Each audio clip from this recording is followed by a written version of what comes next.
여러분 안녕하십니까? 다시 찾아주셔서 감사합니다. 제가 북에서 살 때 노동신문이 제일 재미있었던 때를 말하라면 주저없이 1991년 1월부터 2월 사이 기사들이 제일 볼만했다고 말할 수 있을 것 같습니다. 1년 전 뉴스도 오늘 것 같고 또 10년 전 뉴스도 오늘 것 같은 노동신문이 그렇게 기다려지기는 그때가 처음이었는데, 바로 그해 1월 17일에 걸프전이 시작돼서 2월 28일까지 벌어졌습니다. 놀랍게도 노동신문은 걸프전이 벌어지자 이를 비교적 소상하게 중계했습니다. 북한에서는 걸프전을 만전쟁이라고 했는데, 물론 전쟁의 참혹함도 알고 또 피해자들에게는 안 된 말이지만 그래도 싸움 구경 해보기는 처음이었습니다. 물론 눈으로 화면을 본 것은 아니고 그냥 읽기만 했지만 제가 살던 곳이 북한임을 감안하면 그 정도만 해도 과분한 것이죠. 더 놀라운 것은 그 전쟁을 제가 보기에는 북한이 처음으로 중립적인 시각에서 전하고자 노력했다는 것입니다. 즉, 공습의 시작과 전쟁 양상을 중계 보도하듯이 전했는데 이런 식입니다. 이라크 모 방송에 따르면 18일 F-117 전략 폭격기 등을 앞세운 다국적 비행기 16대가 바스라를 공습하였다. 이라크 반항공군은 미사일을 발사해 이 중 한 대를 격추했다고 발표했다. 이라크 혁명수비대는 쿠웨이트에 5개의 스커드 미사일을 발사했는데 다국적군이 패트리어트 요격 미사일을 발사해서 이 중 3기를 격추했고 2발은 쿠웨이트 도시 외곽에 떨어졌다. 모섬에 접근하던 다국적군 소해정 한 대가 기뢰에 부딪혀 격파됐다. 이런 식인데 보도 분량이 다국적군의 공격 내용과 또 이라크군의 방어 내용이 거의 반반씩 됐습니다. 물론 전가라고 나오는 것은 이라크군 중심으로 써서 미군 비행기가 몇 대 떨어졌다 이런 식입니다. 다국적군의 전가라고 해봐야 오늘 어딜 폭격했고 패트리어트로 스커드 몇 기를 요격했고 하는 식이고, 이라크군이 얼마나 피해받는지는 찾아볼 길은 없었습니다. 하지만 북한임을 감안하면 미제라고 쓰지 않고 다국적군이라고 한 게 어딥니까? 저는 영웅적 이라크 혁명수비대가 미제 침략자들을 통쾌하게 짓부셨습니다. 오늘만 해도 미국놈 45놈이나 황천길을 갔습니다. 이런 식의 보도를 할 줄 알았거든요. 덕분에 토마호크니 패트리어트니 하는 미사일 이름도 얻어듣고 또 토마호크가 무슨 뜻인지 사전도 찾아서 기억을 했었습니다. 그런데 이렇게 하루하루가 지나고 열흘이 지나도 보도가 달라지는 것이 없습니다.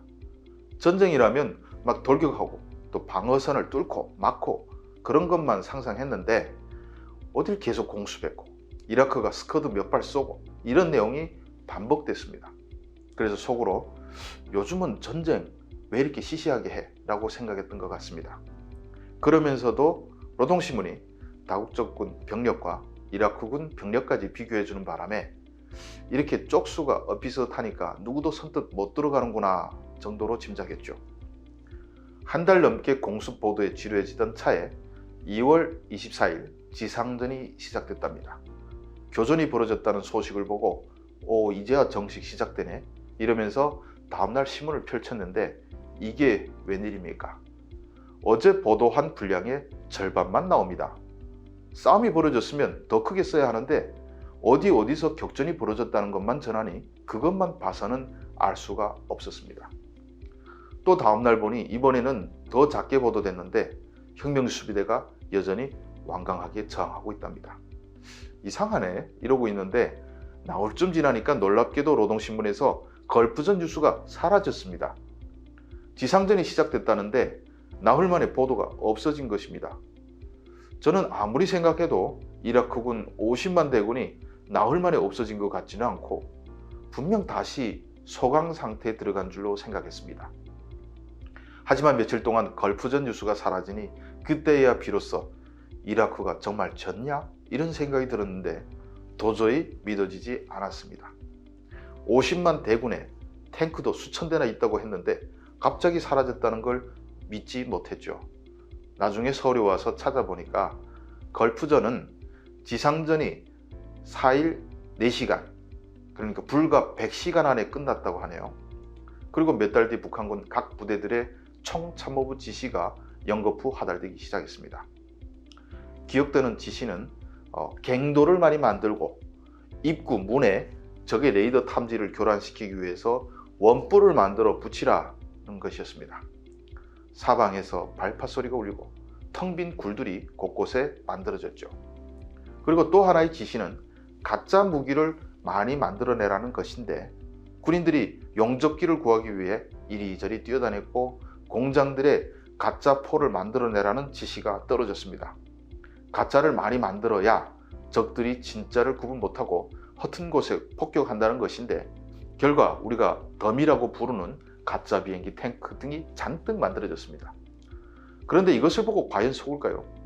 구글 어스로 들여다봐도 가짜인 것이 드러날 정도인데, 어쨌든 걸프전에서 미군의 무시무시한 화력을 보고 기겁해서 북한군이 머리를 짜내 만든 대책이 고작 갱도 많이 만들고 뿔 만들어 붙이고 더미 만들라는 것들이었습니다. 북한군도 김일성이나 김정일이 대책을 세우라니 한해 신용이라도 했겠지만 자기들도 통하지 않는다는 것을 아는지 한 10년 지나니 관리도 안 하더군요.